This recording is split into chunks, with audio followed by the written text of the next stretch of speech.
I'd like to therefore welcome upstage to give his opening remarks the chairperson for today's event, the Commissioner for the Commission of Human Rights and Administrative Justice in the person of Mr. Joseph Whittal. Please put your hands together for him. Thank you, Adam. Let me recognize the presence of Samson Ladi, who will be our lead speaker, my good friend who's just taken the seat in front, and every person who is here. You are all welcome as friends in this enterprise that we are about to begin. And so, as Adam indicated, the citizen is at the center of it. Because human rights, development without human rights is bunkum.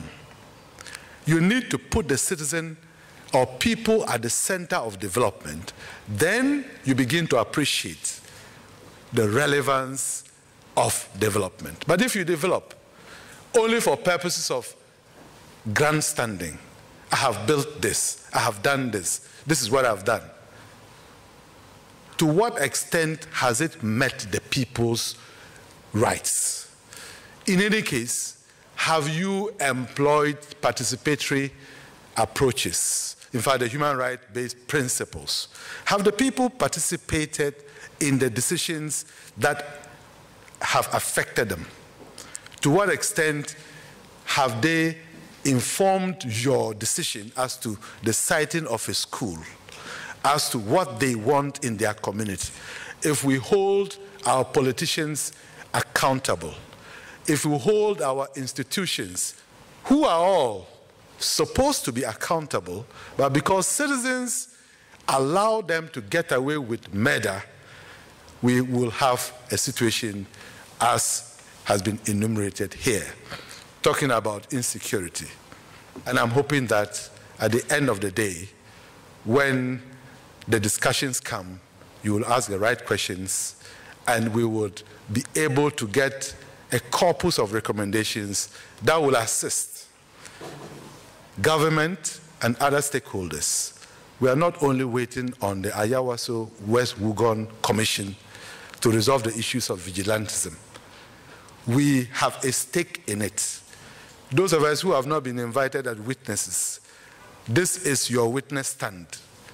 Please play a role, be an active listener, contributor, and let's see to what extent we will go.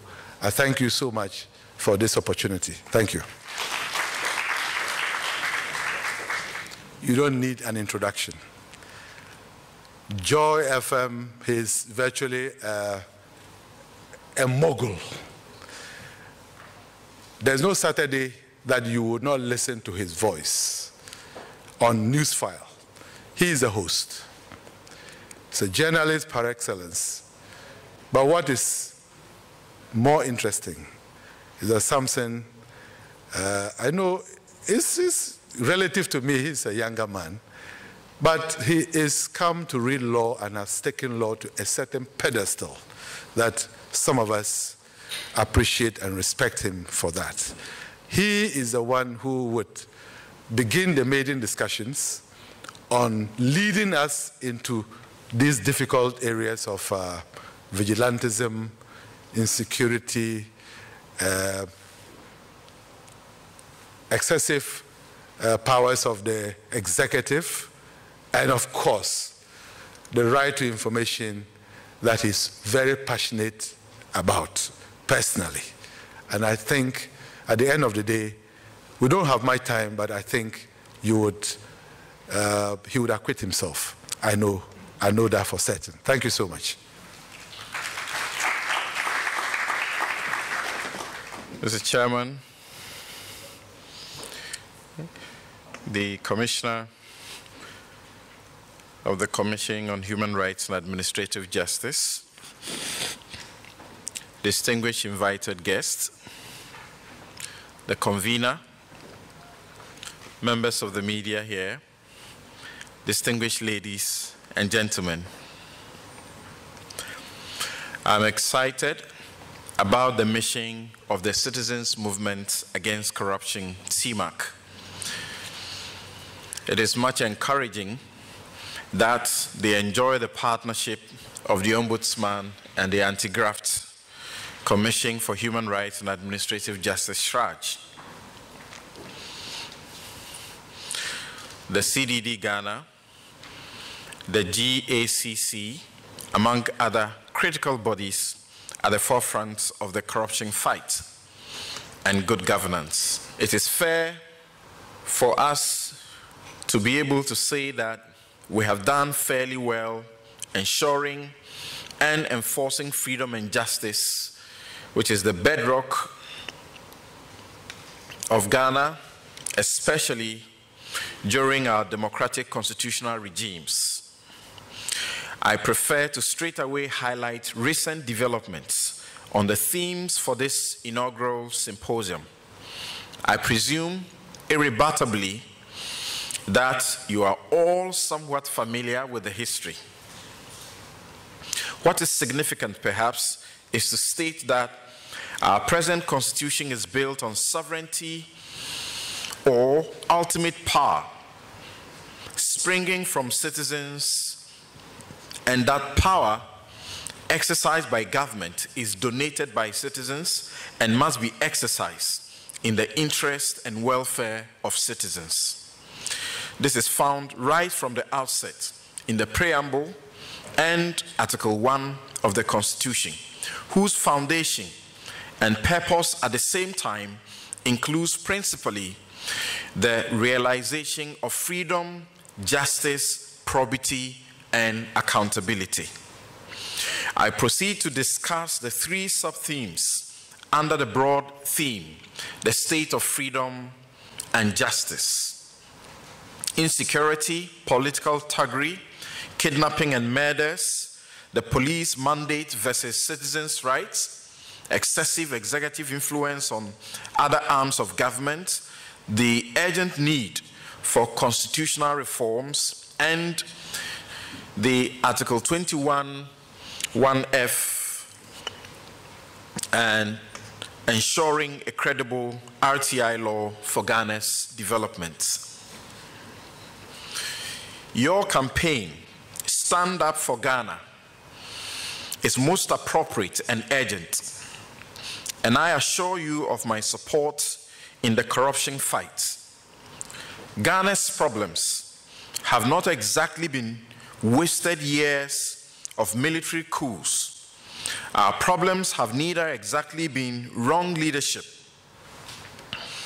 nor misplaced priorities, which is often misapplied and stolen, is corruption. I'm talking about grand corruption superintended by political leaders and holders of public office. It is sad, but that's the truth. Many unprincipled, self-seeking politicians see the public purse as the biggest spoil of political victory. They proceed to inflate contracts with unconscionable amounts and steal enough to keep a critical road project, a small school or health project badly needed by an impoverished community in perpetual construction and annual rehabilitation rituals.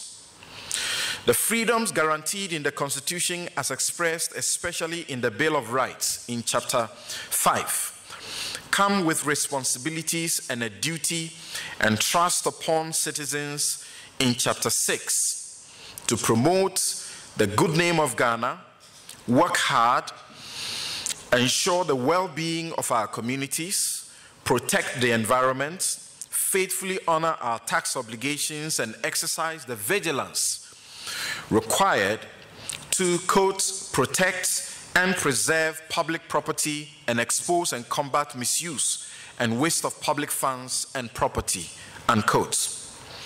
Let us all endeavor to live up to these duties, to be worthy citizens and assure ourselves of the Ghana we deserve or we desire for posterity.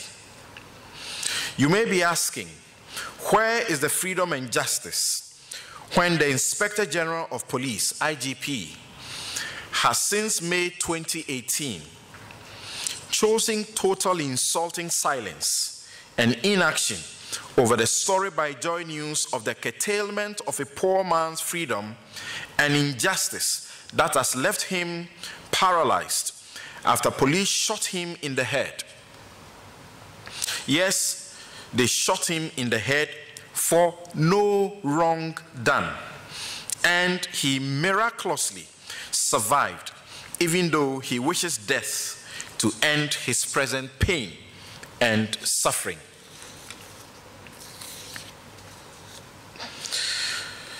If it is the case that Elias Ajete Anum committed a crime, why is he home, posing a huge burden to his family, wife, and little children, instead of standing trial or being housed in Insawam?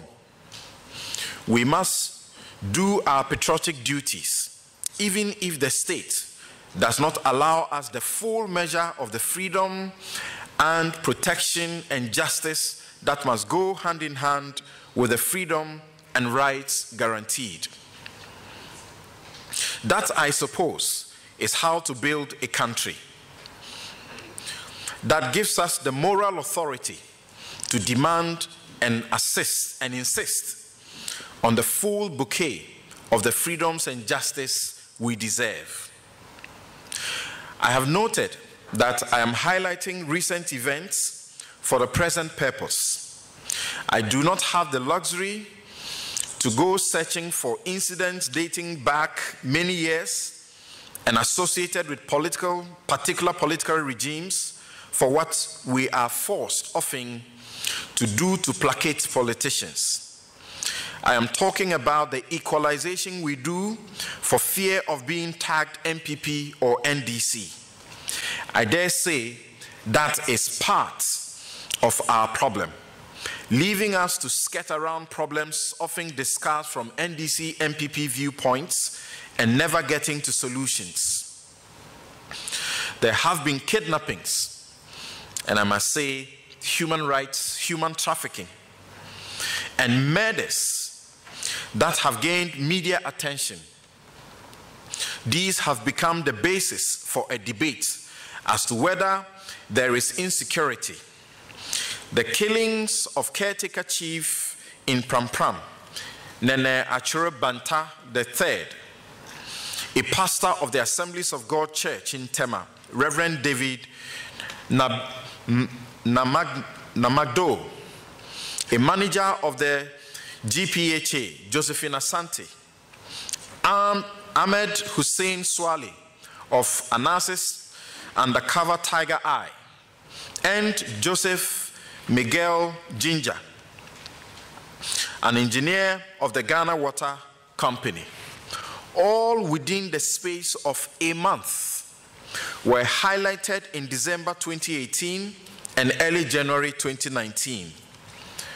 Priscilla Bentum, Priscilla Kranchi, and Ruth Kwesing have not been heard of or seen starting 17th August 2018.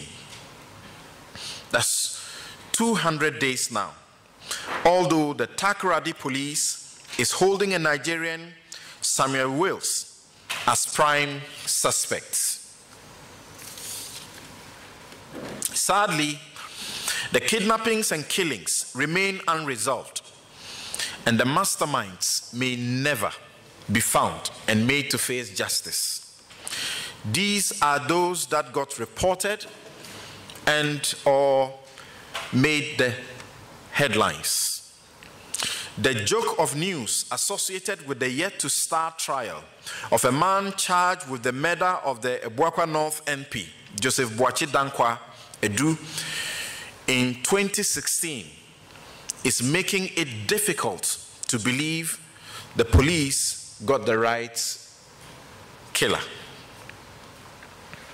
There is a sense that law enforcement is failing, but let's focus on the role of political party hooligans, nurtured and encouraged to break law under the misnomer vigilantism.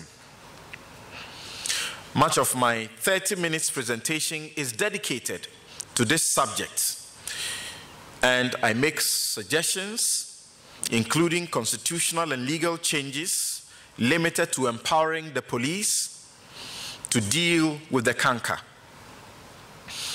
The recommendations will take care of the second sub-theme, and I shall only make a brief statement on the RTI to conclude my presentation.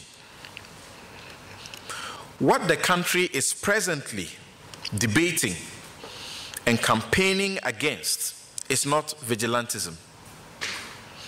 Hooliganism is violent, rowdy, destructive conduct by young troublemakers, typically in a gang. Their actions border on criminal trespass, assault, damage to property, and against public order. A vigilante is a member of a self-appointed group of citizens who undertake law enforcement in their community without legal authority, typically because the legal agencies are thought to be inadequate. We should be calling them party militias. Disbanding party militias, now threatening our 27-year-old Fourth Republic, must not be negotiable. Our independence won 62 years ago, and democracy, which has birthed peaceful transfer of political power,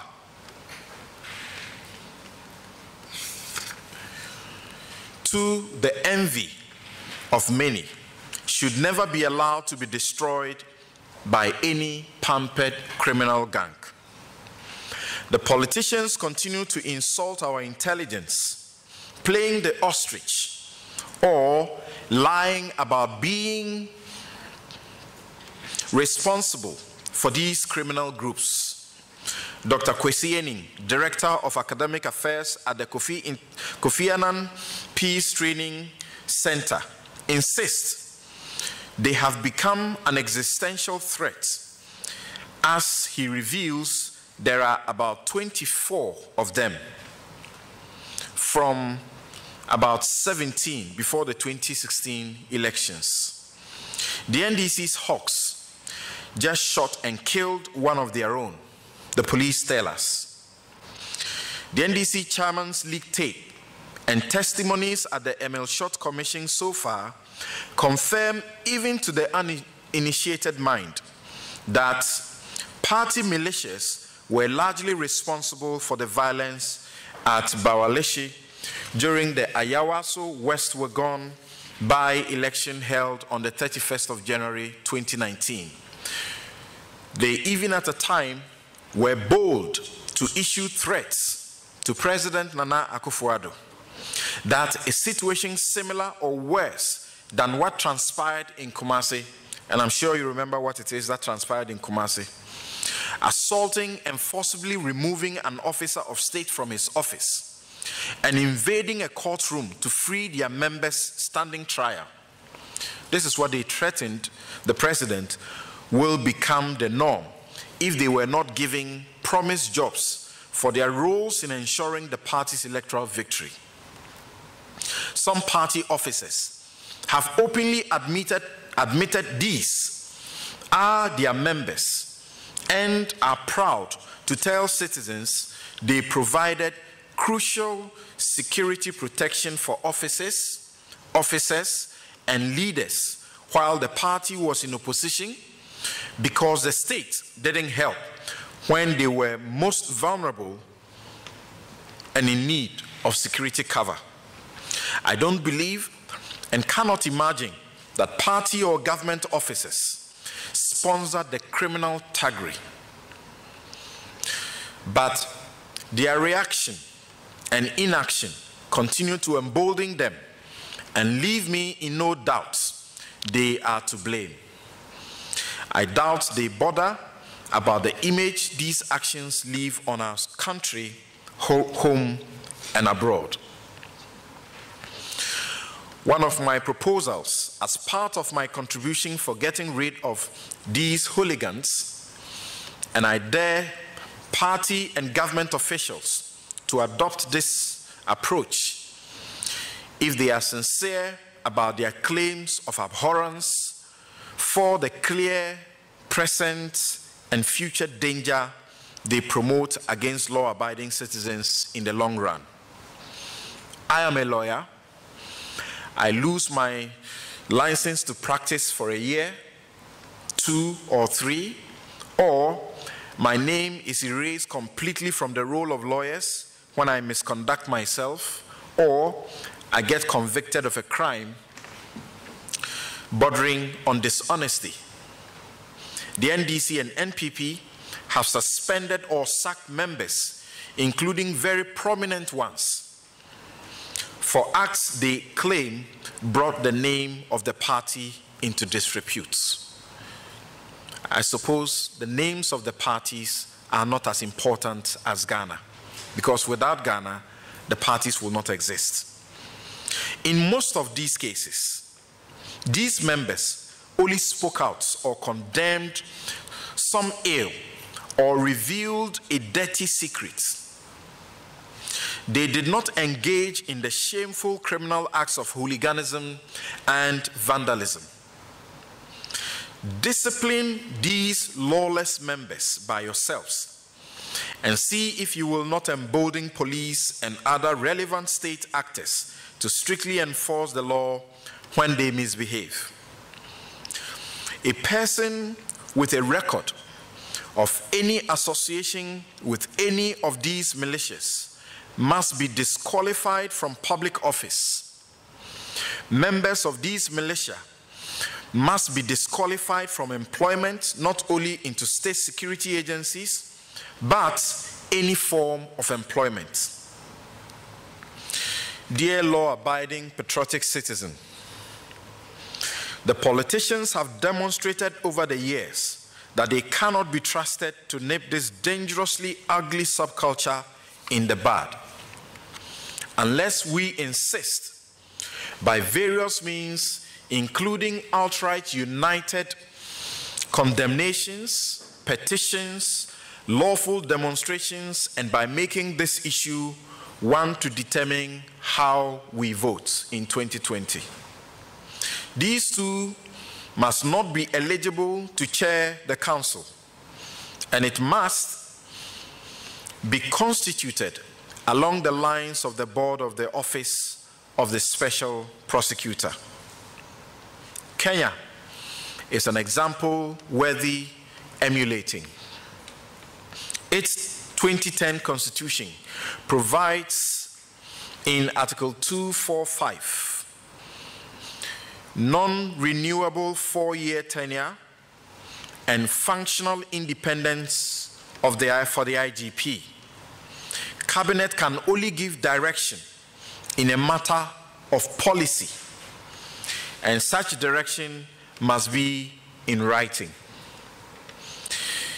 It is categorical that, quote, no person may give a direction to the Inspector General with respect to A, the investigation of any particular offense or offenses, B, the enforcement of the law against any particular person or persons, or C, the employment, assignment, promotion, suspension, or dismissal of any member of the National Police Service, unquote. That is Kenya's Constitution, Article 245. Section 42 of the Representation of the People Law, 1992, PNDC Law 284, which makes criminal offenses committed during elections election offenses and require the express written consent of the Attorney General for prosecutions, must also be repealed completely or amended to take this power away from the party-sponsored president's appointed AG. The Regional Security Councils, RECSEX, and the District Security Council, DISEX, must not be headed by regional ministers and local political heads, DCEs, not even when they become elected officials, as government is working to achieve in the next couple of years. Let the security heads keep that job naturally, as the security architecture and their training allows. Why empower the police and other law enforcement agencies to investigate and arrest offenders, only to deny them the power to proceed to make a decision to prosecute those they have arrested or investigated? It's a no-brainer. We must stop politicians from turning national security into what the Constitution and the Security and Intelligence Act, the Security and Intelligence Agencies Act does not allow and forbid. No law permits the current situation where the national security has an armed force and this force is performing police duties and supplanting the army, the BNI, IOCO, the research department, RD. I repeat for emphasis that it is unconstitutional, illegal, and unlawful for national security to maintain a force that stops citizens, conducts searches, effects arrests, detain people, and use arms to control the public. They have no such rights. I have been approached to consider leading a suit over this development. There is no need for a suit. And if you decided to go to the Supreme Court, they may throw you out as seeking to waste their time because there is nothing to interpret or enforce. And I concede that attitude of the court may also pose more danger. The Constitution dictates that, quote, no person or authority shall raise any police service except by or under the authority of an act of parliament, unquote. And that, quote, no person shall raise an armed force except by or under the authority of an act of parliament, unquote. How is this clear stipulation and prohibition difficult to understand? The National Security Council, as established under Article 83 of the Constitution and the Security and Intelligence Agencies Act 1996, Act 526, should also be amended to redefine the role of the President as its chairman and the power to appoint the 3 non-ex officio members to join the about 17 other members. This country's constitutional function, this entity's constitutional function, is coordination of national security, pure and simple. I believe the panel during the plenary deliberations led by Dr. Franklin Odro, Beauty Emefa Nate, Emmanuel Sowate, and Kofi Bento will probe further and offer lasting solutions to curb the excessive executive control and assure citizens of their safety and protection of the democracy against the threat of party militias. Closely related to the issue of security or insecurity is that of having a credible framework for transparency and accessing information in the governance of the country, and the RTI law features strongly in this regard. It's been over 2 decades since the first draft, and this is the 3rd parliament to deal with it. we can only hope that this Parliament will pass it, and it will be a credible one. Parliament has made good progress. I have many issues with the bill, and my crusade is public record. Let's share more at the plenary session, but I still can't appreciate why the 2016 provision, Section 82, on the application of the law to chieftaincy has been removed. It is instructive to note that this was perhaps the only and first ever formal and legal attempt to place an obligation on chiefs to account to their subjects on quotes, that's an offensive word in a democracy, to account to their subjects, especially for the use of land and mineral resources. And there cannot be a compelling justification for the removal of the provision as it existed in the 2016 bill. I very much look forward to the plenary session to examine and proffer lasting solutions on how to effect dramatic and effective changes for improving Ghana on the themes of this symposium. I'm grateful. Thank you very much.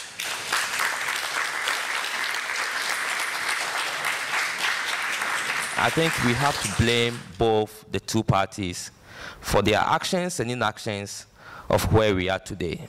The freedom and justice that was promised to us at independence have been undermined by these two political parties that have gotten the opportunity to manage this country in the Fourth Republic.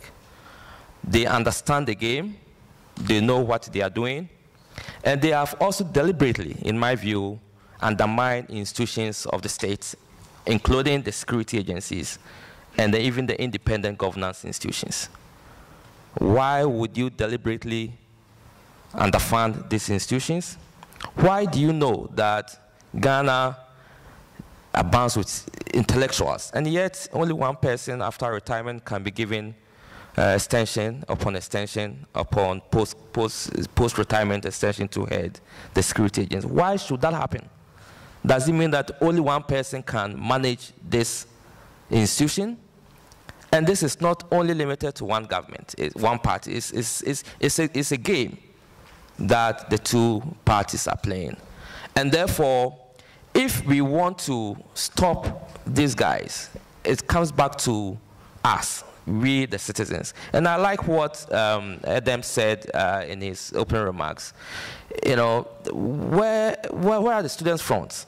I mean, those of us who work in organized civil society, like CDDs or those of us here, are not the real changes. I mean, we can do some things, but the real change is the unorganized civil society of this country. In every society where change has been sustained, it's from the unorganized civil society bodies and not necessarily the organized civil society. We can do certain aspects, but we have to get up and fight for what belongs to us.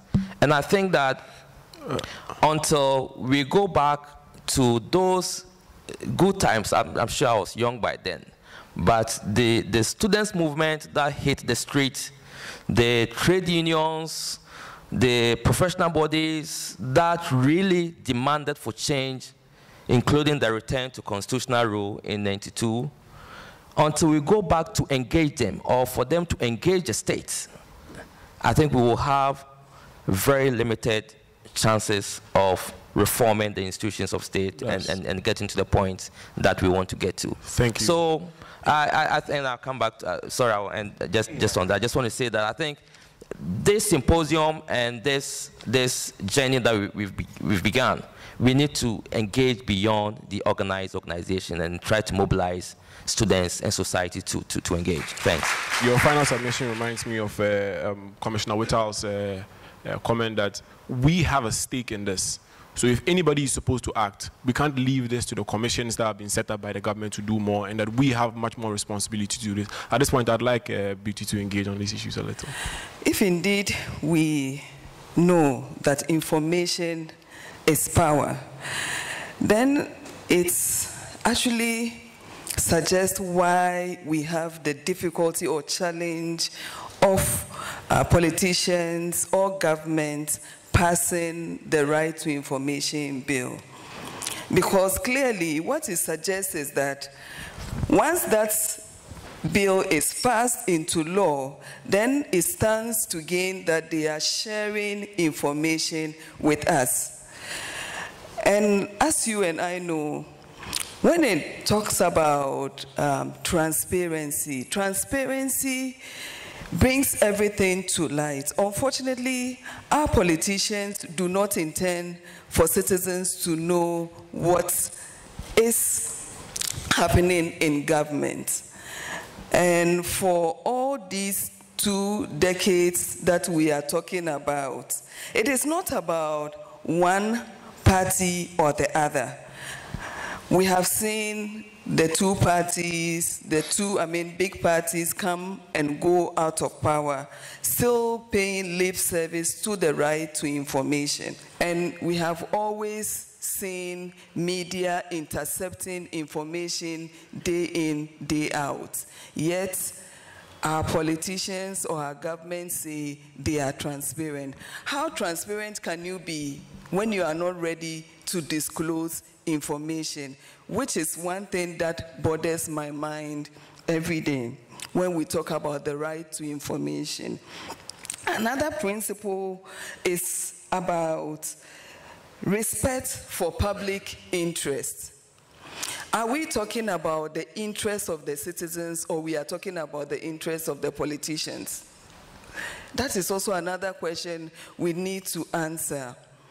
Because if the politician is indeed interested in the citizens' interest, then the first law that has to be passed all these years is the Right to Information Law. But there again, it also suggests that it is about the politician or the government's interest. So we see political parties coming and promising that they will pass the RTI bill, and it is not passed. And then we look at another important element, which is even how citizens utilize the information, which is also key in terms of credible right to information bill. The utilization of the information. How will the information be packaged to the understanding of its citizens to be able to even make informed decisions about this information? Ghana is currently embarking on some e-government programs. So we have the e-judicial system, we have the e-procurement, the pilot is starting this month. We also have the LAP, which is the Land Administration Project, that has been for over several years now that we have not been able to even finalize that. And as I'm speaking, other countries are even experimenting with blockchain in terms of land administration. By Ghana, we are even struggling to implement the Land Administration Project, which is also another way of guaranteeing information to the citizen. This notwithstanding, internationally, we have made some commitments in terms of the UN Convention Against Corruption. It is one of the key principles that guides or holds governments to ensuring that the RTI legislation is in place. For instance, the UNCAC is reviewing Ghana on the prevention. And when we talk about rights to information, prevention is important. Without good enforcement, without good, prosecutorial regimes, then the most a country can do is to invest in preventive measures. And one can only invest in preventive measures when you have been able to make information available to citizens. So Okay, so in conclusion, I would want to say that Ghana can only say, especially politicians or government, can only build trust with the citizens if we have in place a credible RTR law. And that also demonstrates the social contract between government and citizens. Citizens queue every day to vote for politicians. And then once you vote, it means that that commitment, that social contract we have signed with politicians should be a reciprocity, so that politicians do not wait to come back to you for 4 years to solicit your votes. Thank you. Yeah. Thank you very much. Especially on that point on the implementation. We'll come back on it, so if you can just hold on with that. Mr. Sowati, you can please come in for us. I think there'll be questions, right? So let me help save time. So I'll pass it on and then we'll take it. Okay. You're a good man. I have only 5 minutes. So I'd like to start by saying we set off sometime before 1992, but at 1992, we got through this constitutional thing. That was a major issue, getting this constitution out. And those of us who were part of that fight remember every step of it. The argument that we should even vote against it because it gave Mr. Rawlings so much in terms of freedoms. And the other argument that let's just get this off the ground and then we start this whole experiment. Why I want to make that point is that after all these years, we seem to have forgotten something which is fundamental. What was fundamental is we knew at the time that the Constitution was not perfect. We built the shell of a democracy. Okay, knowing that it didn't have the kitchen, the bathroom, it just had to have the shell. And that was a big deal because of what we were coming from. Now, having done that, we expected all of us to get now into the detail of building institutions and building a functional democracy where all these institutions actually work. We haven't done that well. Now, that's what we are suffering now. So the first point I want to make is that we have built the shell of a democracy, but we now have to do the detailed work of building the proper institutions that make a democracy work. And if we don't build these institutions, we will get anarchy in this democracy. Why do I say so? A constitution is a set of laws we bind ourselves with. The constitution uses institutions and enforcement to regulate behavior. And I have 5 minutes, so I can't go too much into that. Samson will help you with that stuff.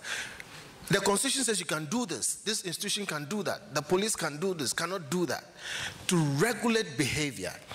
Because we have problems with those institutions and the way they were set up and why the IGP does not have a tenure and all those other things, so we are getting a certain kind of behavior. That is what is leading to the kind of situations that we have right now. We need to go and fix that. I said the Constitution uses institutions and enforcement. Enforcement happens with the police.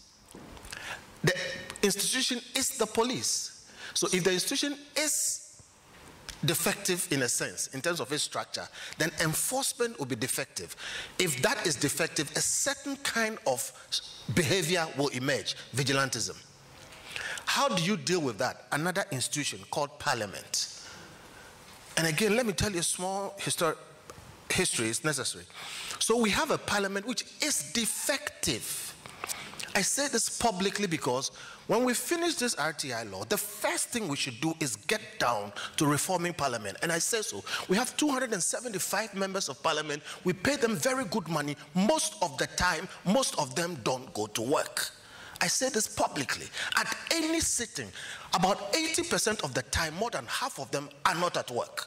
Some of them are so absent they have broken the law and should be removed from Parliament. Parliament is extremely defective. That's why you're having these problems. Now, the history.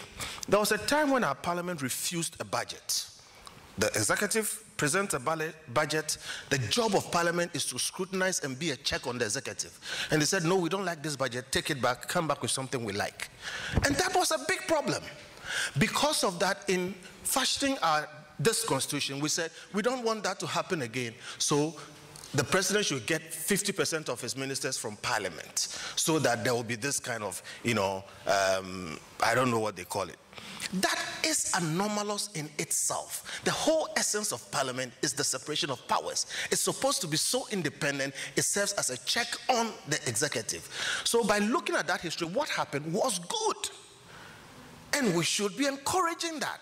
Now, in doing that, we have created a structure. The structure is leading to a certain kind of behavior. You have parliamentarians looking at executive, refusing to check them, and that is why we have the kinds of problems we have. We should re-engineer this parliament to become a check on the executive. No parliamentarian should be a minister. You should go to parliament only wanting to be a parliamentarian. You should assert yourself as a parliamentarian, live and die as a parliamentarian. You don't want that, don't go there. So if you get some of these things done, then you are going to have a situation where they will set institutions like the police service and all those other places right. Why do I say so? Because some things don't require even going through the whole issue of a referendum, etc. But they won't do it because the executive wants them to do some other thing. All right, so that is the next big battle we need to fight. Now, if we've touched some of those notes, you see vigilantism dealt with. And the thing about vigilantism, yes, I've heard everything about the names being called. My two core professions are marketing and law. And it falls straight into it. What we call them is branding. A marketer calls something a name so that it affects your thinking about them. Understood? The word vigilante is the wrong word. But whatever you call them doesn't matter, because what matters is the law. The police are the police because you have to think about them in a certain way. But when the police commit a crime and it is proven, they are criminals. So our law actually says that when a policeman commits a crime on you, sue him. If he's convicted, he's a criminal. So honestly, personally, I don't care what they are called. We should deal with them according to what they do. If they commit a crime, we deal with them as criminals. All right. If you take the subject, and I'll close on this. So you are running out of time, but I want to ask you a question that would allow you to develop your. Let me finish this one. It's very important. It's on the topic of freedom and justice. All right. You see, these are fruits of democracy. Freedom, you are born with it. You only have a problem when it's taken from you. And today we have freedom in Ghana. For the most part, you can do what you want to do as long as you're not breaking the law. But justice is a public good. It flows out of institutions. If somebody slaps you out there right now, you may not be able to get justice yourself. You need institutions, a police to arrest him, a court system where you can go and get justice, and for you to get some retribution or whatever. That has to be given to you. It flows out of these institutions that will come out of parliament and come out of all these other things. And there we have a problem. We will still solve that problem by going through some of the processes I've talked about. We've built the superstructure, the shell of a democracy. We now need to do the job of going through the details and getting the institutions working. Then we'll have these things. All right, thank you. Let me just ask you a quick question. So you began by saying that in 1992, we were presented with a problem. And the problem was that we wanted to start a democratic experiment. Now, we're faced with two options. The constitution as it was at the time was not perfect. So we either had to start the experiment with an imperfect constitution and then build the institutions, or build a perfect constitution and start. Today, we are faced with a similar problem with the RTI law. We can either wait and get a proper RTI law and pass it, or we can play the game of the politician, the amendment game, where they spend, the next 2 decades again, working on the same RTI bill, and after that we say it's not perfect, and then they work on it again. So what do you think is the clear cut? I mean, in less than a minute, if you can tell us what you think at this point. Can't do it in less than a minute, but I'll do it in a very short while. Okay. So, I honestly think the politicians have played us on the RTI.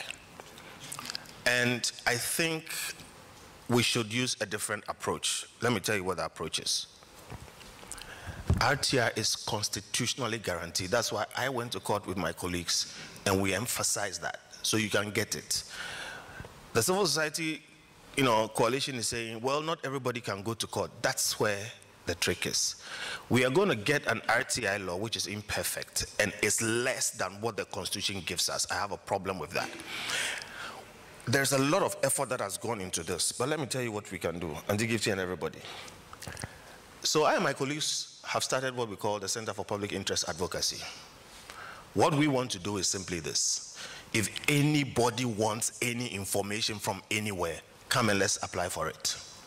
If we apply for it and you don't get it, we will go to court for you free. Here's the point. We can wait for the law for another 20 years or get an imperfect law today. We will never get a perfect law. But I do believe that if we can spend the effort we've spent so far setting up an institution where any Tom, Dick, and Harry can come and get support to make an RTI application and can come and get free legal support, that's the problem solved. Let me tell you what will happen when that happens. When the politicians see that anybody is asking for any kind of information, and if they don't give it to you, we'll go to court for them for free. And this is what the coalition must do to support those lawyers. They would actually pass the RTI law. And the law will be designed to restrict the constitutional provision, which is what they are working on today in Parliament. Again, I don't have time. Okay. But here is the solution. Let us set up a situation where we can take the constitutional provision and work it. And what we need to do is to mobilize for the legal support to be put behind anybody who wants to take full advantage of the constitutional provision. What's the name of the institution again? CEPIA is Center for Public Interest Advocacy. Center for Public Interest Advocacy. Please write it down so that in case you need some information, you can quickly get in touch with them. See, Auntie Gift, she will come exactly with you. So we have a situation in this country where anytime anything happens, be it security or any other sector of the country, what happens is that we quickly set up a commission or ask a few people to look into it. We isolate every single incident, whether or not it's symptomatic of a bigger problem. And the security situation in the country at the moment is one of those. So the Emotional Commission has been set up to look into the Ayawaso West Wagon incident. Now, there's been a lot of security experts have spoken on this matter. And what underlies the conversation has been this. This situation is not something that we can isolate just one incident and tackle. It will repeat itself again after we've dealt with it. The question I want to ask is, do you think that the mandate of the commission should be expanded to look broadly into the security situation of the country? If it means adding much more aspects onto the committee, that's one, and giving them a lot more time to address the issues, or we should allow them just focus on this issue, get done with it, and hopefully sometime in the future, based on our advocacy, we can get another commission again to look into broader security issues. What's your opinion? Oh, thank you.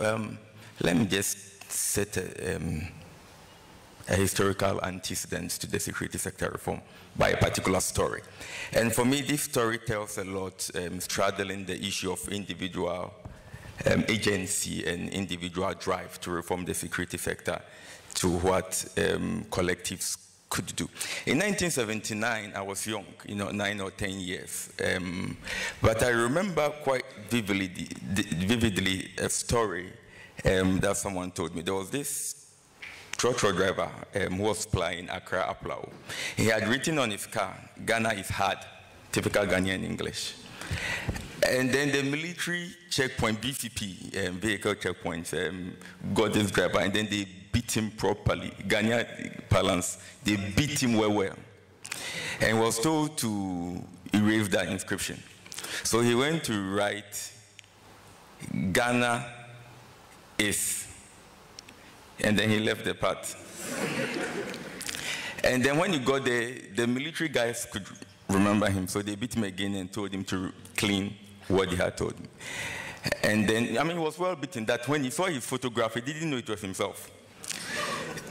Now, the third time, when he was going, he cleaned everything and then left the inscription still. This is somebody who is trying to say that the system does not respond to his individual needs and that he's going through a particular need.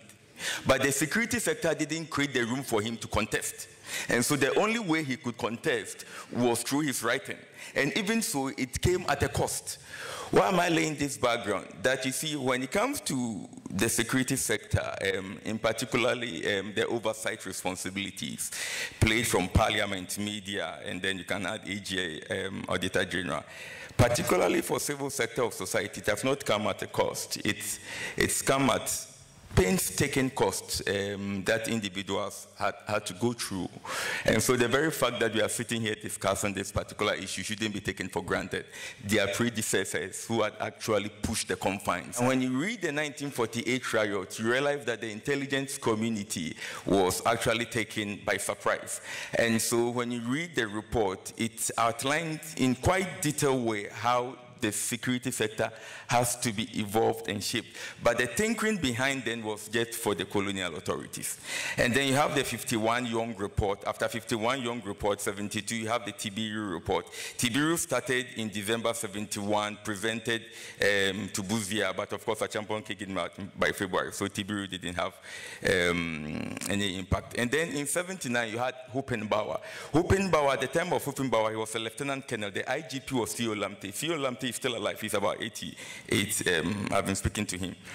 No one has seen that report. And then from Huppenbauer, the next report was Tibiru. Tibiru was specifically for promotions and appointments. And then, of course, you have Acha and then Okujeto, and then the current one referring to Short. Now, there are certain dominant features in all these reports, and of course, we are seeing it still playing out in the Tibiru, the Short report. There is an account proverb known as, there's an account proverb, the Siamese crocodile. Now, it is called Funchen Funefu Denchem Funefu. Now, my second degree is in African studies. I like African proverbs. Now, talks about Siamese crocodile. When you check on the internet, the Siamese is a particular crocodile in Asia, but that's not the type of crocodile. Adinkra symbols. You realize that there are two crocodiles with the same stomach but two heads. The idea is that although they share the same stomach, they always fight when they are eating. There are two African philosophies under that account. One is that equity, that although yes, the food you get into your stomach, the taste is in the mouth. So at least let everybody get their portion of what is being allocated. It's referring to, in this particular case, finance and power. The other part has to do with coordination, and that is what brings me to your issue about Short. Okay. For professional reasons, I've decided not to comment on the Short report. Just because of the orientation I belong to, I think that I give them the space to work. But if you ask me, if that's necessary, if the it is adding on to, because context and conditions change, if the it has to do with the current situation defined as where we find ourselves as a country after 1992, then I think it is not waste of time. But I would have loved that we as a country had implemented some of the findings from 51 Young report. Should we expand the focus? It depends on the purpose. But for me, I think that just a word, national security. You see, people confuse national security with National Security Council Secretariat. National Security Council is different from National Security Council Secretariat. The Secretariat is purely for coordination. But because operations bring a lot of money and influence and power, over the years, you have seen the Blue Gate operating as though they have some legal mandate to do operations. For me, we should just stop operations at the National Security Council Secretariat. If that is what we have to do, then the commission is not necessary. But if you are looking at issues from recruitment, from promotion, from transfer, from training, retraining, UN operations, then I think that the commission might add something, if the it means stronger coordination. Exactly. That's what I meant by the broader coordination. But I want to bring Dr. Franklin Odro in on this point. The president has asked the two major political parties to come together and discuss the issues and see how they can work it out. The NDC has responded saying that they want the other political parties to be included in the process, and they've also asked that some CSOs also be included in the process as well. Now, what do you make of the president's call? That's the first question that I want to ask. And the second question is, do you think it's important that the other political parties get involved in the process as well, and then CSOs, or it should be left to the two major political parties to try and handle the issue? That's the first aspect of the question. I'm going to make it a bit loaded. Now, the second aspect of the question has to do with the issue of disbandment. Because for me, and just like what Mr. Kofi Bento was saying, it's all about branding now, and it's also about their their freedom of association. So what are we saying when we say, what do we mean when we say we should disband these groups? Because I've heard that so many times over the past 1 month, ever since the Ayahuasca West Wagon incident, and even a lot more. What do we mean when we say we should disband these groups? Because disbanding them doesn't take away their incentive to act. It doesn't take away their ability to commit that crime. Even when you disband these groups, in my opinion, what it does is it takes away where they used to get because this is what they do. This is their jobs. This is what puts food on their table. So if you are disbanding them and then you're saying that no food should be put on their table because they are no longer party militias, to borrow the words of Samson, then are we saying that these people should resort to other forms of crime, or I'm not too clear exactly what this disbandment means. So if you can engage these two issues for me, the president's call on the political parties and the disbandment of these groups. I mean, let me you sort of refer to the two main parties. There's a joke. After the 2016 elections, we had this review workshop at that, and then we discussed the subject. And the two main parties, the leaders, I don't want to mention their names, some of them are in their top position now. We're talking about that, and the smaller parties say, well, we told them, you people don't matter because you don't have militias. And they say, well, you wait and we get power. When we get power, we should also form our own. I think that the conversation should include some of the other parties, not necessarily the two main parties, although the two main parties are the main parties sort of creating this problem. I see this as a prison dilemmas game, right? You know, and I'm getting to your disbanding question. Look, if I disband, how am I sure the other is going to disband? If I disband Invisible, is Delta Force still around? If I disband the Hawks, is Azoka Boy still around? So there is a need for the two to sit down to really identify the issues and put that trust. You know, it's like, you know, one of the findings from the study that we did, talking to politicians, talking to even identified party militias, you know, in closed door, it's essential the mistrust. It's a mistrust within the electoral system. It comes back to some of the things that Kofi was talking about, and I think Samson alluded to, in terms of the defects in our systems and our institutions, and the fact that the two parties have continuously undermined these institutions. And so the mistrust between them forces each of them to go the extra mile to do that. So so I think they need to really sit and begin to have that conversation, and then build that trust that if I disband, you are going to disband. No, but the disband itself, okay. The disband itself, what are you disbanding? The parties say that they don't have, these structures are not known, you know, by the parties. And it's true that the parties doesn't put money in their annual budgets to fund this. There are individuals in the parties that are funding these people. It can be demobilized if only the parties themselves bring out the individuals within the parties that are sponsoring these groups. And that's why the trust matters. But of course, if you disband them, you have to find opportunity for this group to engage. Exactly, because I agree with your point. The issue is that their existence in themselves is not why a lot of us are worried, but their actions is why a lot of us are worried. So the issue is, even if there was trust between them, that both groups would be, or the groups between both parties or within both parties would be disbanded, what prevents them from acting? The same actions that we are fighting against today, what prevents them from going to take away some ballot box or terrorizing some by-election somewhere, or, you know, engaging in some of these actions? And that's why I'm saying it's a prison dilemma situation, right? There needs to be a trust between the two parties. And this trust is also dependent upon how do we ensure that the security agencies are put in a position that both parties will trust. Why did the NPP bring mercenaries from outside? Because once in a position, you always don't trust the security, and therefore you want to protect yourself. So I think we need to, what we are talking about is not just a short-term solution. It's a longer, medium to longer term issue that we have to deal with, including the institutions that Kofi talked about that we need to build. Exactly. We need to make sure that the institutions of the state, if you put a police institution there, the parties must have trust that the police will behave in a manner that is objective and fair to all. Okay, I'll be back on that. I just want Kofi to engage on the disbanding. When you have a complex problem like we have here, and I hear people talk about disband them and then alternative livelihoods, etc. In strategy, when you have complexity, the first thing you do to try and solve it is to simplify. Okay, we are going into even more complexity. And let me just give you one example. Here you have criminal thugs who are threatening a nation. Now, because of their criminal activity, we are splitting hairs about finding them alternative livelihoods. Fishermen are facing problems.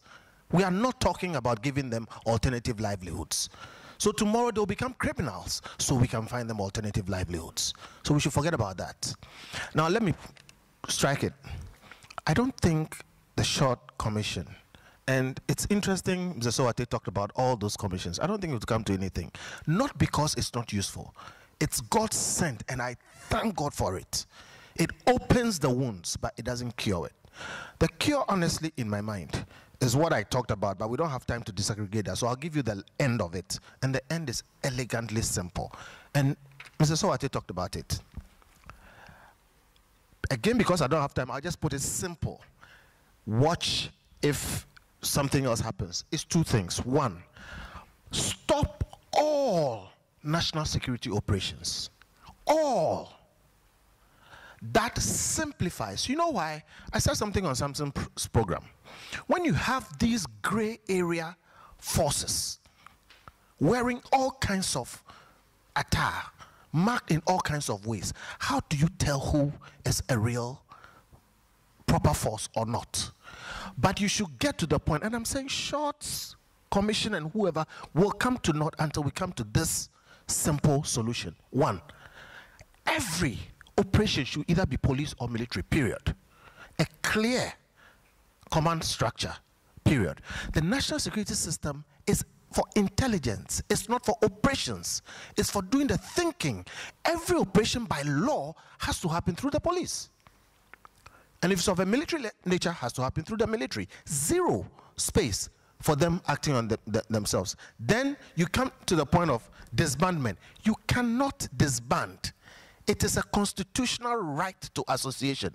If I want 4 people to be running around me every time, all the time, I can call them whatever I want to call them. That's what I talk about, is marketing. It is none of your business. I can actually call them Al-Qaeda terrorists, and I've not committed that seriously. But when they touch crime, you arrest them. So if you first stop everything, only police or military, the second thing is this. You make sure there is consequence on the IGP or the minister for security if anything happens and he does not take action.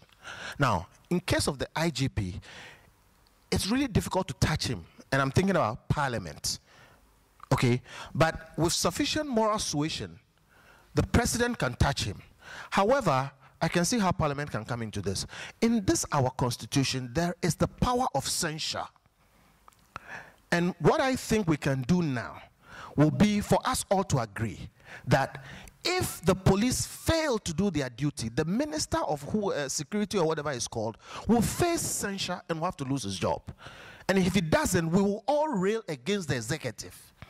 So the IGP feels a certain kind of pressure to act. In short, you get a situation where when you see police, it's only police. Military is only military. Anybody else, arrest them. And if vigilantes act and they are not arrested, minister will have to answer, IGP will have to answer. For me, this is the solution. Which is a conundrum, because everything has to be done in line with the law. I agree with that. But sometimes in practice and in reality, there are things that security operatives do that the intentions are right. And so you gather information, you sometimes take out people, you do horrible things. But that is real security. It is not always a very decent and a very nice job to send a girl who hopes to get married to go and sleep with somebody to get information for the state. But sometimes you have to do that, or a man to go and sleep with a woman who she doesn't like, just for the state.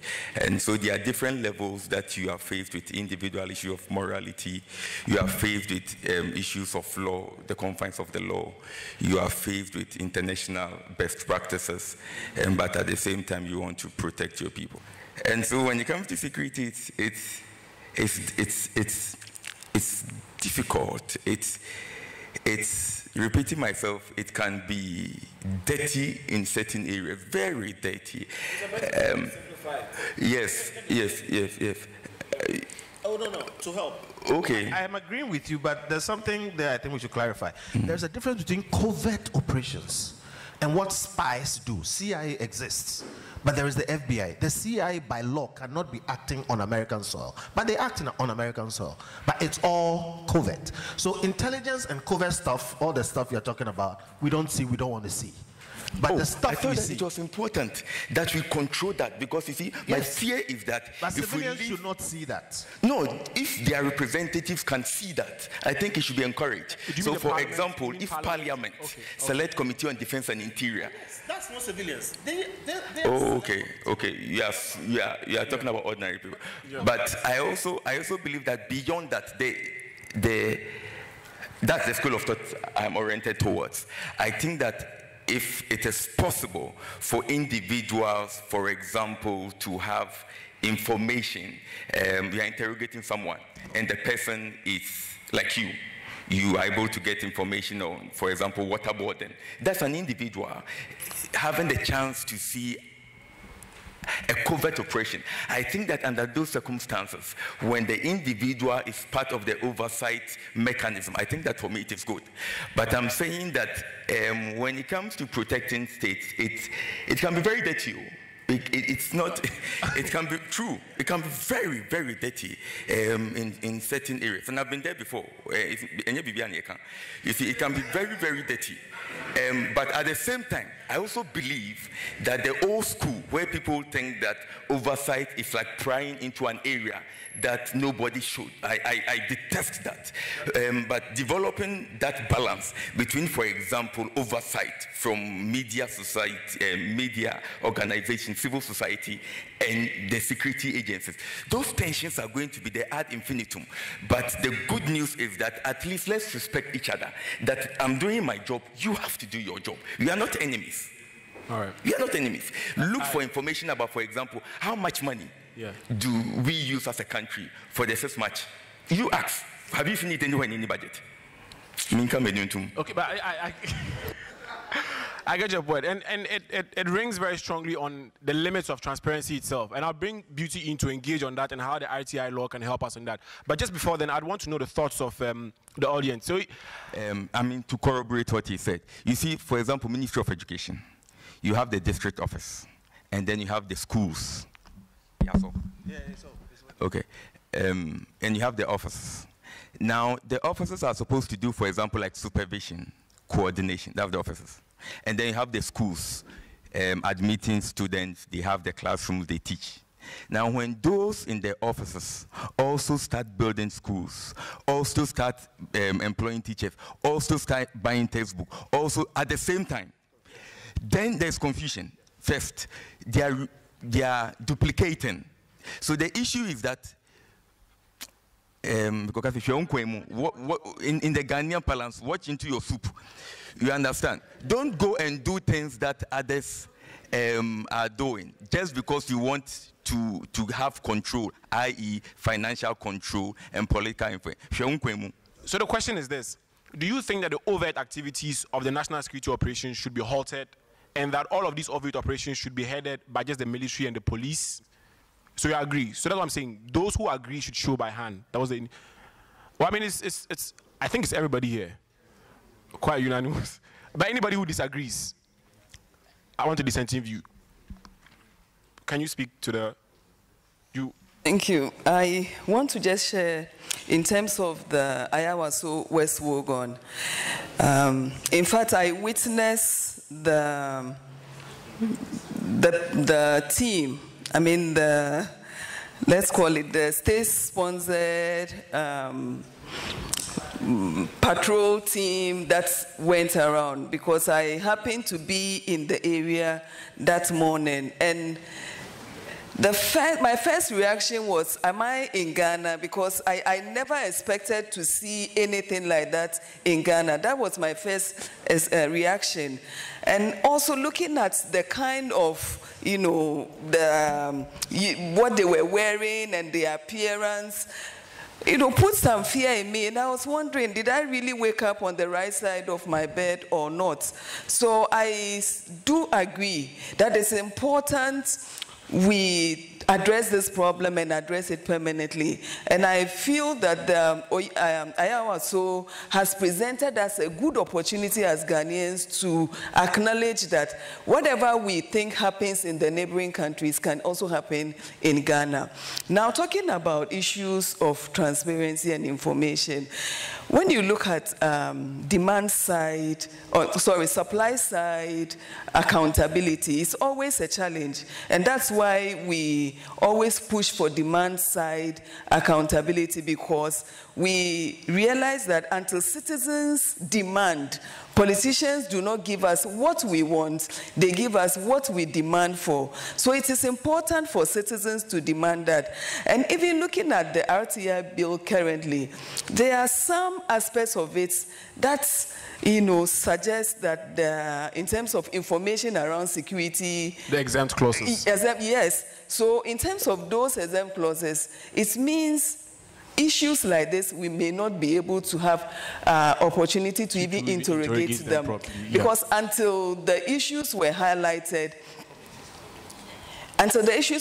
we didn't even realize that national security was actually using the equipment of the police, to do what they were doing. So that is where some of the challenges of access to information is, because politicians take advantage and hide it under the issue of security, which also, but then the good thing about access to information is the issue I talked about, the key principle of the public interest. Yeah. So if the information is in the public interest, then it is important for proactive disclosure, because the public interest is supreme, which is also guaranteed under the Constitution. Thank you very much on that point. Let me just bring the audience in.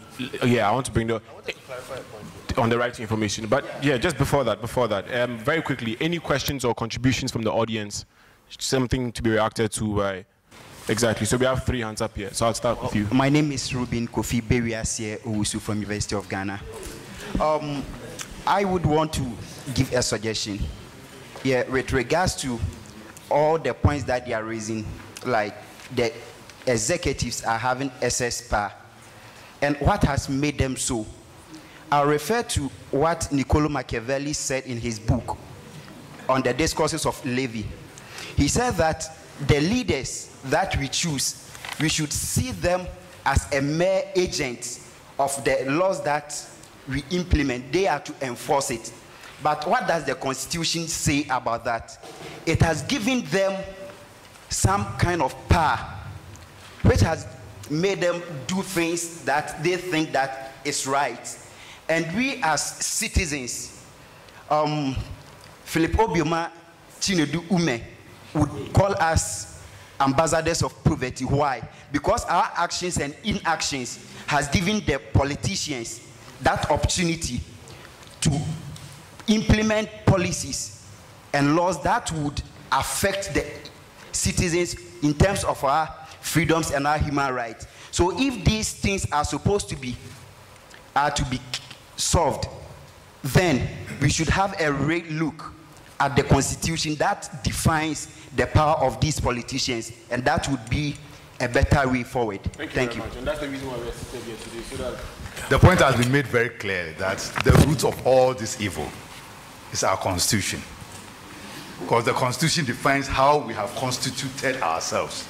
And I think Kofi has put it very well, that we started implementing something that we knew wasn't perfect. And one thing, anytime I get a chance, I say it, is that the current president, many of us saw him as a true Democrat. Instead of living as cathedral, if he can reform this Constitution and make it more democratic, then he will leave a legacy. But if he's going to fundraise for cathedral and leave this Constitution that we inherited from Rawlings, then all my respect for him will be gone. So anybody who is close to him should tell him that. Secondly, again, the police is a major implementer. For me, for now, unless we reform the Constitution or review the Constitution, at least we must have independent police inquiry commission, so that when the police misbehave, a policeman misbehave or a policewoman misbehaves, it's not the same police who investigates. In the UK, there is an independent body made up of civilians who investigate. Is it a permanent body or something that should spring up like a commission every now and then when it happens? No, I think it should be. CHRAJ has those powers. Okay, so Commissioner Whittle, you may want to react to that when he's done. Yes, please. Okay. One other thing I've always said is that, look, the work Anas is doing a brilliant job, but the work Anas is doing should be done by the CAID and the VNI. So if they can't do it, let's give these institutions to Anas to run. Because covert and undercover operations are part of things that are done by the security forces. So if they don't do it, let's just privatize these institutions and give it to Anas to run. So you say we should privatize? I agree with you, brother, that, you see, civil society, I always say that, look, when Nkrumah came and mobilized the bucket women and the workers and so on, that's how come we got our independence. But before then, the elite of the time were going to drink tea with the Queen and were sending petitions to the Queen for our independence. Okay. Freedom is fought for. So if we really want change, we civil society must leave the comforts of British Council and be holding these seminars and so on at Makola. Okay, Agbogloshi. And for me, that was the incentive for the formation of the citizens movement against corruption. You know, we've had too much of these, panel discussions. Let's go and have the panel discussion, but let's go and have it in the markets and so on. Let's educate our people, because see, if we don't get them on board in a very organized way, look at what happened at Adenta, and 2 years ago it happened at Ashama. When the unorganized civil society gets, look, it's maybe you or I who will be hit by a stick. So it's important that we start involving them. The RTI bill, honestly, if we don't fight hard, we won't get it. 2 MPs told me on both parties that they won't pass this. It's not in their interest. Lastly, 2 last points, quick one. In all this, my fear is also the Electoral Commission. The 2 parties somehow, again, are undermining the institution of the Electoral Commission. So let's keep a watch on that. And the moment that commission gets undermined, then we forget about this, let's call it the military. Finally, I think the media has a big role to play, and they've demonstrated it. The fight against Galamsey, okay, how the media came as an alliance, and I mean the independent media, not those owned by the politicians. And I think in the same way, they can help us make a big difference in this fight for a proper constitution. Right, thank you. Let me first of all indicate that I agree with Mr. Bentel, when he said that we need to strengthen the institutions. We've started with a shell. We need to now breathe life into them. And for me, the Commission on Human Rights and Administrative Justice, with the mandates that it has, if you actually resource that institution, as the ombudsman, it is responsible for oversight over the police, over the armed forces, over the prisons, in fact, over all public services in respect of their acts and their decisions. That's a whole lot. In fact, no act, no decision taken by a public official which is impugned by a citizen will not be investigated by the Commission. In most countries, you don't have the ombudsman investigating the armed forces, the police, and others. They are also separate ones, but we have this. Now you add that to the Human Rights Commission, which means the whole panoply of fundamental human rights, promotion and protection. That's a lot. And to add insult to injury, you go and add anti-corruption and code of conduct, responsibilities. So are you saying the commission is overburdened or? No, I would say I've been there for 25 years. It's not overburdened. We have structured it to be able internally to take forward the functions. But if you give it minimal resources, okay, You give the commission 5 million Ghana cedis for all these mandates for a year. Meanwhile, you would give, I don't know how to put it, NAPCO. Do you know how much NAPCO is paid? No, sir. It's a whole lot of money. More than CHRAJ, I guess. Yes, but they are just doing some. We are keeping the job for the boys. So let's be realistic. If you really want institutions to work, give them the resources, give them the leeway, the leverage, and you would see them work. Okay. We want the citizens to participate in the governance process, know their rights, know their freedoms. But the question is that the people that are mostly affected by these problems do not even know the rights and freedoms that they have. Not to talk about taking part in the governance process and ensuring that their rights and freedoms are guaranteed. So I suggest that our institutions that are responsible for educating our people on their rights, their freedoms should be strengthened, should be resourced, like Mr. Joseph Whittle said. Then they can account that their representatives are honest to them and provide accountability. And again, I say that the right to information law can be more effective if these people actually know their rights, they know their freedoms, and then they can act on them. Thank you.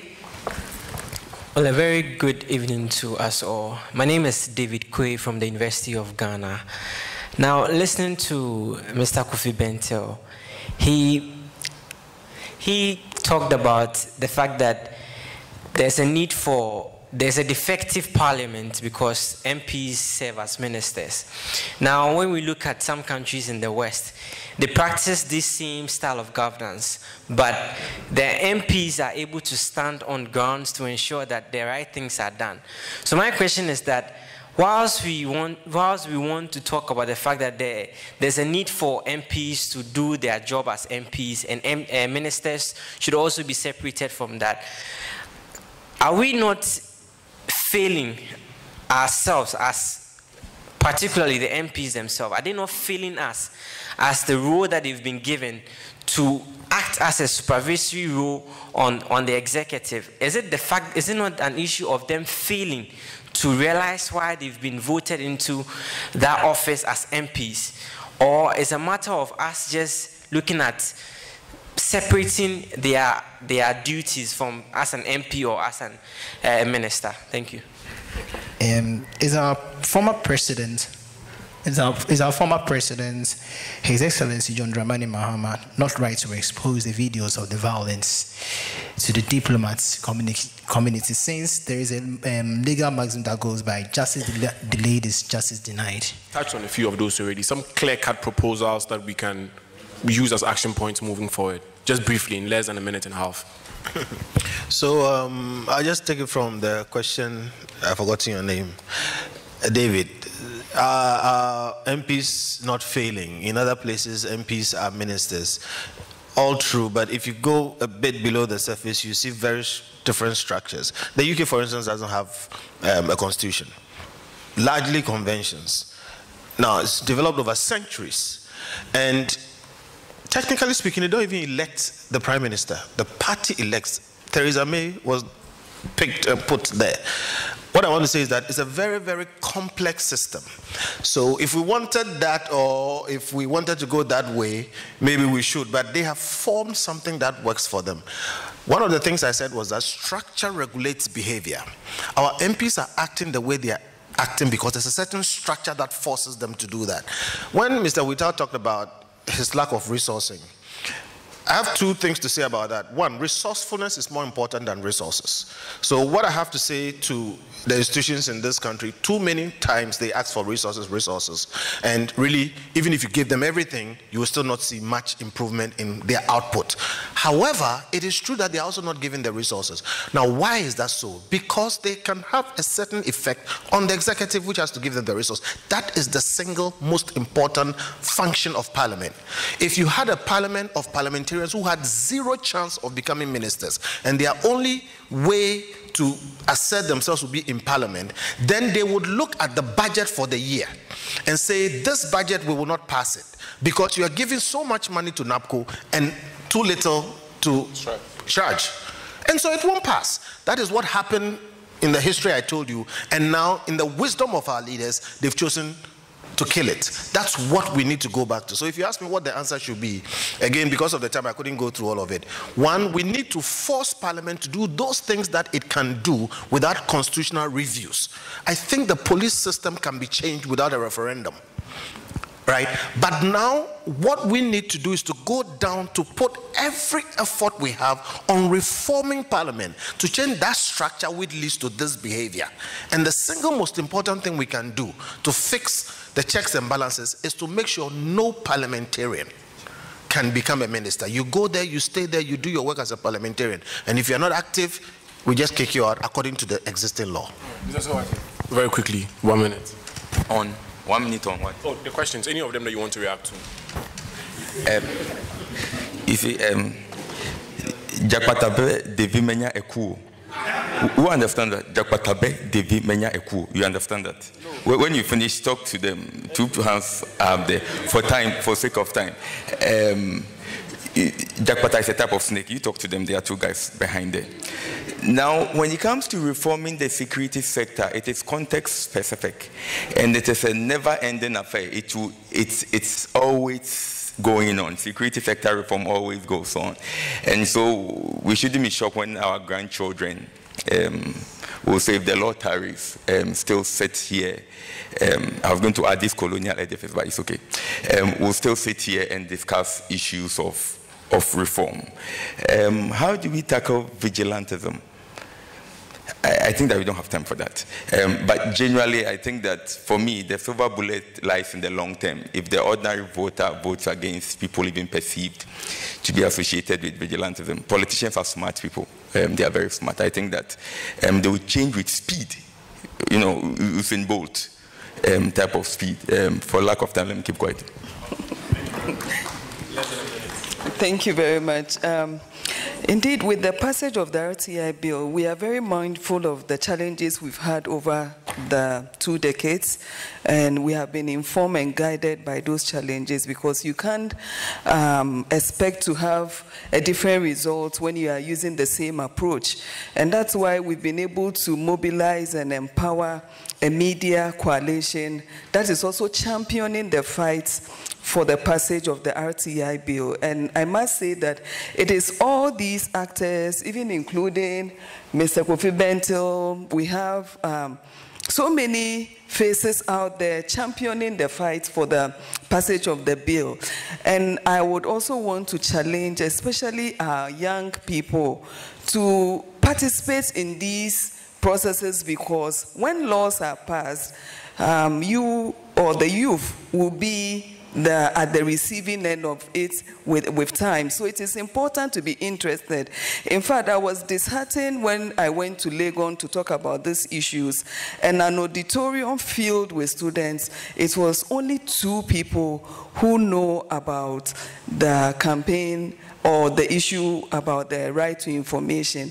That, for me, even though suggests that we may not have reached a good target, it also suggests that the youth may not be interested in the issues that we are talking about. So it is important for the youth to also encourage themselves by being abreast with these national issues, because definitely it's you who will be in leadership tomorrow, and you will be at the receiving end of these laws. Thank you. This has been a really very insightful discussion, and I just want to thank you all so much for making the time to join us here. At this point, I'll call on Mr. Senanu to help us wrap up the discussions. Thank you.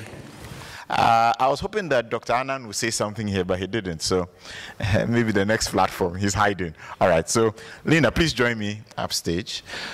Selam, can we have the links up? Yes, yes. Please put your hands together. Another round of applause for our wonderful panel. Okay. So, Linda, over to you.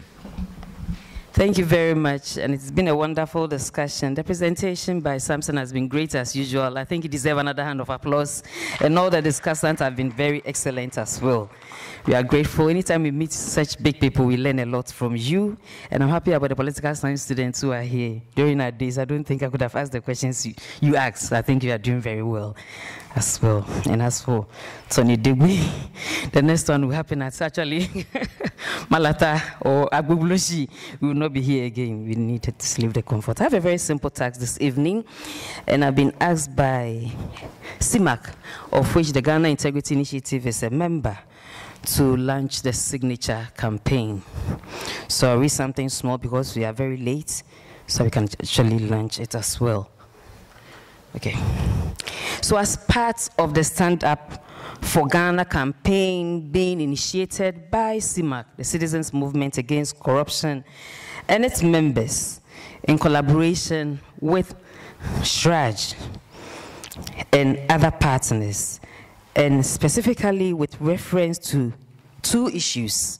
The first one has to do with the political militias, where we are saying to the IGP, tackle political militia violence now, at the link displayed above. That's the first link, is what we have. That's quite long though, but I think we can still work with it. And the second one is passing a credible right to information law, where we are saying to Parliament, pass a credible RTI law for Ghanaians, and the link is also presented above. When the discussants were talking and were saying we might get a law, but it might not be credible, I went like, oh my God, all these years. That is how come your center will be very, very relevant if we miss the opportunity to make it very, very credible. We are launching these two signature campaigns and encouraging citizens to go online using the links that have been provided up and sign on supporting the actions being demanded about the political militias and the party militias, political militias, and the passing a credible RTI law. It is therefore my privilege this evening to hereby declare the Stand Up for Ghana Signature Campaign. The name again is the Stand Up for Ghana Signature Campaign on tackling political militias and passing a credible right to information law, duly launched. It's going to be running for the next 3 months, and we encourage all to go online and sign on. If you are in this room and you do that, to be frank, we have actually gone there already. My colleague sitting there, the IT guy, has gone there. We are trying to sign on to it. So who is present here who is not going to do that? Who is present here who is going to go online to actually sign on? Who would need technical assistance? Oh, Commissioner Witter, we will support you. Okay, so on that note, we would be monitoring the signatures, and we are hoping that we are going to contribute. I think the university student can also play a very big role when you go to university. Tell your classmates and your mates to all go online to sign on. Thank you very much for your attention. And as I said, it's been a great discussions. We've learned very much. And I always learn when I have people like you around. Thank you. Please put your hand together for her. And thank you for joining us. Please, does anybody have the lighter? Yes, so please pass it on. We are lighting. Yes, please, you pass it on. Pass it on. We're building a community of solidarity. And as it goes around, I'll ask the chairperson to make his closing remarks. He can take the stage holding his candle. Thank you all for making it here and for participating so effectively and for what you intend to do. That is, what is that? The signature campaign that you have agreed that you will be doing for all of us. For that note, I thank you for coming. Let's put our hands together for him.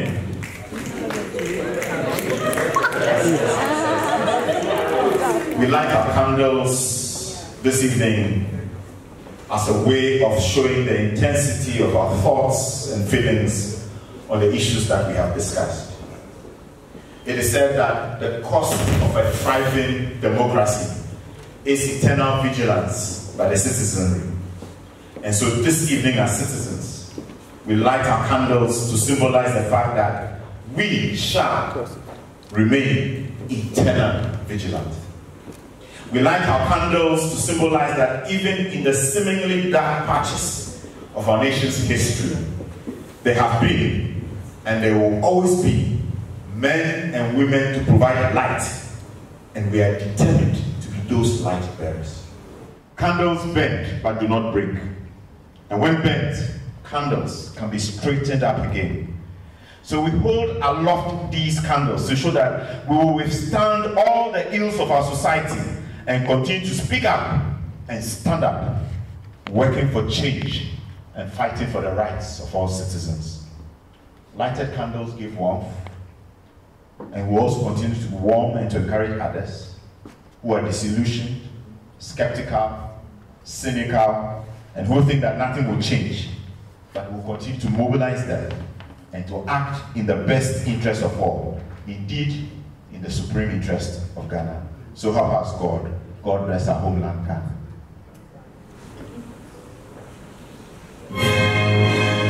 Please be on, please.